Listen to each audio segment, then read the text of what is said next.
God, this freaking new guy we got over here. What was your name? Vital? Something like that. Hey guys, so we're here for January top baits, and we got a fill-in because poor Mr. Tater's sick, but hey, hope he gets better. Mr. Cole Norris, you guys know him as Vital Fishing. What's going on, guys? Appreciate you guys letting me come on here and talk about some baits today. Yeah, so we got a bunch of juice for you guys. Some mainstay stuff that both of us throw in January, and we're just going to talk back and forth about it like we usually do. And yeah, let's get right into it. I think first for the viewers, I got a question for you guys. One, what are you guys throwing in January in Arizona, right? Because I think Arizona's way different in January than a lot of places in the country. We're in shorts and flip-flops out there. Literally, middle of the day, yeah. It's pretty warm. It's 70 degrees. And but across the country, you guys got ice, you guys got snow, you guys got all kinds of stuff. Fish are doing different things all over the country. So I'm curious what all y'all are doing. Name your state down in the comments, and name what you're doing in January. I'm interested to see, but let's dive on right in here. And I'm going to pull out the old 6-inch whale for the first one here. 6-inch whale, guys, from 6 cents. In January here, and I'm going to talk specifically about Arizona, but also mention some other things because I fish Texas as well. But a soft swim bait in the early part of the pre-spawn and the late winter is going to be a big player. Those fish are feeding up hard on bigger bait. They want a big meal because when it gets colder, it takes them longer to digest. So they want a bigger meal, so they have to feed less often because those big fish, they don't want to be moving around like those little fish. So when I'm targeting bigger fish, I'm trying to get, and you'll catch 2 and 3 pounders on this, don't get me wrong, but a 6-inch whale or a soft swim bait in that 6 to 7 inch range is a really, really good way to target fish this time of year. You can work it super slow. You can speed it up if you need to, depending on your warm or cold days. And I'm throwing this basically one of two ways. I'm either throwing it with a line through treble head from 6 cents, and I'm putting typically a size 2 treble on there, threading it through, and that treble is going to ride right on top right there. Makes it super weedless. But if you want to get even more weedless, work it through trees, et cetera, on the bottom on rock, and just, creepy crawl and grind it. I'm throwing it on the 7/0 keel. Swim bait hook from 6 cents right here, guys. Pairs perfectly with that 6-inch whale. This is a beautiful new color from 6 cents, the Ghost Gizzard. My personal favorite color. Even Cole was picking up saying, it's good. Looks pretty good, right? So this time of year, what kind of structure are you targeting, and what depth are you primarily throwing this? So, I mean, honestly, I throw this anywhere from 25 to dirt shallow, just depending on where I'm fighting fish. If you guys get those warm days, and we'll talk a little bit more about those days here later in the video, but, I'm targeting, deep points, crawling on rock, and then I'm also targeting wood, typically shallower grass, depending on what your lake has. And I'm just trying to keep it on the edge of that structure. Typically, they're not going to be super far into it. They're going to be typically on the edge this time of year. So I'm targeting that edge, and I'm just trying to make some contact. If I'm throwing the keel weight, try to make some contact with that wood or that grass and kind of give it that little pop. I'm not being super aggressive with it, but I'm kind of just, giving a little nudge to draw a reaction bite from it. If I'm throwing that line through head, typically that's deeper for me because I can just crawl this over rock as well down deep, or for suspended fish on live scope, et cetera. But guys, big player this time of year and going into the pre-spawn, 6-inch whale or your 6-inch, 7-inch soft swim baits, that's a good one. I will say one other thing on that. When you don't have a keel weighted hook, those fins actually kind of cause it to ride up. So if you guys are shallow grass lakes, that's an awesome bait to throw into that shallow area. It just kind of stays right above the grass. And that nose keeping up, so it's not digging down into that grass, kind of keeping it and gliding that belly on the grass, right? Exactly. Yeah.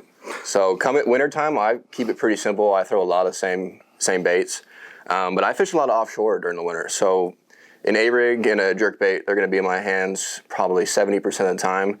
But an A-rig specifically, so I have 2 A-rigs here, the 6.5-inch 6 cents as well as the 88 baits. And the reason I have 2, this is going to be more of a stiffer wire. I'll throw some heavier components on this, bigger hooks, heavier jig heads. And when I want some more finesse action, where I want an A-rig that's going to pulse more, and I'm usually fishing this a little more shallow, that's where this 88 baits is going to come in handy. And I keep it pretty simple. I throw the 8th 3/0 as well as the 3/16 and the 1/4 ounce on the Divine Umbrella swim bait heads. Sharp hooks, I keep it simple. Great deal for these. So, are you changing up your swim bait sizes from like the big A rig to the small A rig? Yes, I definitely will. You got some different. So I have a couple different ones. I have the 3-inch whale as well as the 3.5 here. And what a lot of times I'll do is I'll throw the 3-inch on top, and then I'll throw the 3.5 on the bottom. So usually these fish are going to key in on the bigger bait, so they'll kind of leave these teasers alone. And then also sometimes I'll throw all the same size, but primarily I'm going to usually stagger it. I'm going to go a little bit smaller size on top and then a little bit bigger on the bottom. And then when I'm throwing this Finesse A-rig, it's usually going to be, you know, the 1/8 ounce head with these smaller 3-inch whales. And this is right here, the Ghost Ice Minnow. I've noticed the wakeboard boats are out of these lakes a lot of times this year. It's colder out, so the lakes kind of clear up. So I throw a lot more translucent colors. That's a good point. The fish are kind of a little more lethargic, and it's a little more natural. And I feel like I get a lot more bites with the natural colors. I have this color right here as well as the Clearwater Rose. That's another translucent color. Has a little bit of copper flake, which, as you know, in Arizona, can't go wrong with can't some go copper. wrong with some, yeah, exactly. We're a copper state. Yeah, exactly. No pun intended. But that's my favorite, probably my favorite bait in the wintertime. Okay, all right. Well, I got another favorite over here. I'm a Frankenstein kind of guy. Yeah. I mean, so you like to fish pretty shallow in the winter? Is that what I'm saying here? For the, you know, typically, and I would say December is different than January for me, right? Mm-hmm.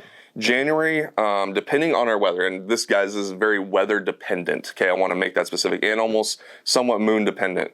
But I love to target those shallow pre-spawn fish. I get a lot of, you know, I'm not going to get as many bites probably as you would out deep and, you know, fishing offshore and stuff, but I'm going to get some pretty good bites and you know, some big fish. And I love fishing shallow. So it's hard for me to count that out. You know, I'm a power fisherman at heart, but if I'm going shallow, guys, this time of year, I'm looking those females that are, you know, in January. I mean, on a January moon, I've had spawn fish, literally fish on beds. Because we got sometimes 70, 75 degree days and water temperatures right at 60 degrees for 4 or 5 days, and those fish will pull up. You have a small little wave pull up and spawn. Well, what are those fish doing right before that, right? They're pre-spawn. They're not in winter mode. They're in thinking about finding you know, a bed and looking for somewhere shallow. So that's kind of, you know, where, like I said, this is very weather dependent, but that's what I'll target sometimes in the wintertime is that shallow pre-spawn bite. And one of my favorite things to do is throw like a 6-inch Curve 55. This is a wintertime, quote unquote, crankbait, right, guys? And I'm targeting fish that are feeding typically on crawfish. A lot of those big females in the pre-spawn, they're targeting crawfish as high in protein. It's one of their best meals they can have before they go up and spawn. That's why you see a lot of the reds, the browns, all the green pumpkins, and the PB&Js this time of year. It becomes very prominent that they love, those big females love those crawfish. So I'm sticking with my reds, you know, my purples and browns, my green pumpkins, and I'm mimicking crawfish. And the little key I can tell you about this one right here, little key point is I don't need, unlike other crankbaits, I don't need wind with this type of crankbait. Does wind help, or wind sometimes actually hurts it? Gotcha. Because when these fish, you know, because we're talking about winter mode and pre-spawn mode, so you got a mix of everything, and like I said, very weather dependent. But if you get one of those calm, warm days, a lot of times I find you won't get a lot of bites, but you'll get some big bites. And finding a big female that needs to get up in the sun because they got to incubate those eggs and get some sun and some warmth on that fish, and you can grind some rock. And typically, I'm throwing this on a slower gear ratio. I'm grinding rock because this has a lot of action and a lot of deflection and wild action. You don't have to do a whole lot with this bait to draw bites. And so I'm targeting that shallow rock where fish would stage before moving into spawn. And a lot of times you'll pick up a really good fish doing some crawling with a. It's crazy how much they keen on that red in January. It's just, it's nuts. But cool. Go to my second favorite bait here in the winter. It's a jerkbait. You know, your wrists are going to get tired from throwing these all day, but it's worth it. I have two different colors here. I have a full size right here. This is the shad scales. This has a lot more flash and a little bit of noise. So in sunny conditions, I'll be throwing this, and I also have here, this is the silent, this is the 97 DD 6 cents. It's a smaller size, and this is the matte ghost. So if I get an overcast day And I don't know exactly why, but just that matte color shines for me in the overcast. So I'll throw this, and this is the silent. So wintertime, everyone's throwing jerkbaits. These fish see a million different baits. They get pretty finicky. So the silent just gives them a little bit different look, a little bit more finesse, and it's not rattling in their face. So this is the deep diver as well, which I'm primarily throwing in Arizona just because I like to fish a little deeper. Seth likes to get on the bank and power fish, but totally two different styles of fishing. I wish you would have brought one. That's a little sneaky sneak, the silent one, because I think everybody throws like a jerkbait with some type of rattle. I don't know anyone that throws silent. Really? Yeah, I mean, I'm with you. Like, but hey, Cole's throwing you guys a little sneaky tip there, guys. Let me pick up on that silent. So the ledge strips or the trouble wire, get this bait a little bit deeper. Another tip: 6 to 8 pound test. You got to be careful, but if you want to reach some of these fish where no one else is fishing at, that's the way to do it. So it's a little more risky, but you're going to get more bites. You're getting that bait down to the fish and where they're at. So. Well, and a lot of times these fish are suspended or coming off the bottom, and that bait's not touching anything, right? Yeah, so 6 to 8 pound test, you play them out. You have open water. You have a medium or medium light jerkbait rod. It's no problem. Yeah, that's a good little tip there. I like that. I like it. Well, one of my all-time favorites, and this is typically when I'm, if I need a bite, if I need wintertime or a pre-spawn fish, kind of a little bit of both. But if I need those wintertime fish, and I got any type of water clarity really, whether it's clear or dirty, you guys, you cannot beat a finesse jig. BizBaits makes a great little finesse jig. It's got a 4/0 hook on there. And the difference between a finesse jig, guys, and a regular jig is typically you have 2 strands of skirts. If you were to expand those skirts, you got 2 strands, and they both collapse and make a pretty bulky jig. Well, a finesse jig is typically cut on the top end of the skirt, so you only have those few strands laying down. What that does is it collapses the bait in the water, and it makes it a lot thinner, a lot more thin, and a lot more finessey, right? Because you're not as bulky and big. It's really a slender bait, moves through the water a little bit differently with a little bit less effort. But guys, this BizBaits finesse jig has been absolutely smashing them out there. PB&J, you can't go wrong with any of your green pumpkins, PB&Js, anything with some orange in it too, crawfish colors. But that I'm typically, this is a little something I picked up in Texas. That's the most appropriate reaction innovation name I've seen. Just simple green pumpkin. Simple green pumpkin. Yeah. I mean, you can't beat it. I'm throwing a green pumpkin trailer on a PB&J, guys, and you can match it up with a PB&J trailer if you want. But the key here, guys, is less action on the jig. And what I mean by that is this right here is a Smalley Beaver from Reaction Innovations. And if you notice, it's just got a straight tail pinchers, and typically you'll peel those apart and they'll spread out. Well, what that does is it creates almost no action. It's just like 2 pinchers sticking up. Because this time of year when it's cold and those big fish are feeding, typically less is more this time of year. As far as, like when he's working those jerkbaits, I'm sure he's not like, post-spawn ripping, right? You're twitch, softer. A lot of the times you'll just be sitting there with the jerkbait and not moving it at all, and all of a sudden your line just takes off. And that's kind of the attitude I think those fish have this time of year, and that's why I find this time of year that beaver style, no pinchers on here making movement, no grubs, but just that straight pincher style on a finesse jig will definitely get you more bites this time of year. Still has a lot of great action, looks really natural in the water. But let me ask you, what kind of tempo are you throwing that? Are you kind of hopping? Are you dragging it? Or are you? It really depends. I mean, obviously, I'm going to always let the fish tell me what they want, right? Like if I hop it in, I go to reel it in, and the fish crushes it with me reeling in, I'm going to speed it up a little bit. Gotcha. But typically, I'd say probably 75% of the time this time of year, I'm counting rocks. And that means I'm typically just, I feel a rock, bump 1, bump 2. And I'm rolling it over rocks, individual rocks, just really feeling it out, nice and slow presentation. That's typically what I'm doing. Every now and then you'll get on those active fish, those feeding fish, and they'll want a little bit more aggressively. But yeah, Smalley Beaver, guys, beaver style bait on your finesse jig this time of year, gonna help you catch more fish. Cole, what you got for the last one there? I gotta start fishing more finesse. I'm fishing the bigger stuff. Everyone I know that throws these finesse jigs, they catch a lot of fish. My third bait, it's a drop shot. This is a 6-inch Martin Madness. I'll also throw the 4-inch as well. But I'll tell you a little secret here in Arizona. Your kind of pinkish purples, they're going to get bit pretty much everywhere year round. Clear water, dirty water. Fish love the purple, man. Margarita Miller, your Martin Madness, your Morning Dawns. Yeah, you can't go wrong. And I'll throw it on 2 different kind of hooks here. I have the 6 cents, which is just kind of a nose hook. It's a little needle point. This is a 4 size. And I also have the cover shot here. This is a size 2. I'll also throw the size 1 and sometimes the 1 out if I'm throwing a bigger worm. But primarily this time of year, I'm usually fishing nothing bigger than 6 inch.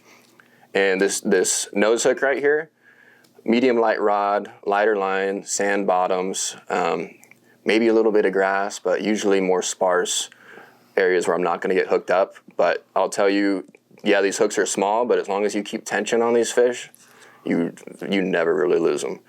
These cover shots, though, one of my favorite things to do this time of year is I'll throw the jerkbait or the A-rig, and I have followers come in, and I'll drop it on them, or as well as I'll drop these down trees. So if I'm fishing trees, it's the cover shot, because you'll get hung up real quick with these nose hooks.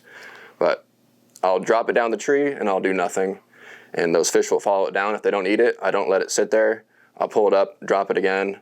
And then you got to kind of let, like Seth's saying, you got to let the fish kind of tell you. Sometimes they'll just stare at it. You'll see them on the live scope, and it's a minute later, you feel a tiny little tick, and you just kind of load up and get them. Sometimes they hit it on the fall, so you got to kind of pay attention. If you don't have the live scope, you're just going to have to try both ways and see what they're liking that day. So you're using the nose hook typically when you're fishing less structure, cover shot when you're in structure. Yeah, I'll also use the nose hook with smallmouth, especially in the winter, because their mouths are a little more dense. So this finer hook penetrates the mouth easier, and I notice you get a lot better hookup ratio. I like it. It's a good tip. What weights are you typically like? Yeah. How deep are you fishing that? And what weights are you using? I fish pretty much primarily offshore in the wintertime. I would say if the fish are in 20 to 30 feet, it's usually going to be good fishing. That's my favorite time to fish. So that's the kind of the area I'm staying in a lot of times in winter, 20 to 30 foot. That's where primarily a lot of the fish are. Yes, they'll go deeper. Yes, they'll go shallower, but I feel like a good population is in that range, especially around that 30-foot mark. Yeah. You find some deep structure, it can be really good. But these teardrop, these 6 cents drop shot weights, 3/16 right here. This is a tungsten, so yes, they're a little more pricey, but I will tell you the sensitivity on what you feel. I can tell you exactly what kind of bottom and what kind of rock it is. Well, especially when you're deeper too. Yeah. You feel the bites better. 100%. Yeah. And then especially in the wintertime, it's not they don't just smack it or run with it. No. It's just sometimes you're like, is that a fish? Yep. You don't even feel it. You just see the line kind of just tick, and then there's a fish there. Yeah. So the tungsten teardrop here, and honestly, guys, these baits right here, that's pretty much in my hands the majority of January. It'll start to change up in February as we get more in the pre-spawn, but this is what I'm rocking in January. Well, I got a question for the viewers here. We were talking about the A-rig earlier. So, guys out there, comment below. I want to know, so in Arizona, we're only allowed 2 hooks on here. So, from the Arizona people or anywhere you have the 2 to 3 hooks, legalities, as we'll call them, I want to know what your 2 biggest or 3 biggest fish are on one cast. And then guys across the country, and this is going to get probably pretty crazy here because I want to see what the biggest bag on the 5 hook or more A-rigs are. Who's got the biggest bag out there for a 5 hooked A-rig? Let me ask you. Comment down below. So I caught a 7 and a 6 at once. So it's what, 13 and change in Arizona. Wow. Yep. And in Texas, I had 4 for roughly 22 pounds. So that's mine. I've never had a double up on an A-rig, which is wild, as much as I throw it. Gotcha. So I'm curious to know what you guys are well, you're going to be out there today. It might happen today. It very well could, yeah. We got a little pressure system coming in, a mini one. We'll see if I can hit it right. But Well, Cole, I appreciate you coming out and filling in here. You did a great job, brother. Thanks, man. And guys, you know where to find all this stuff. Copper State Tackle, got the baits, and we're out. Thanks, guys.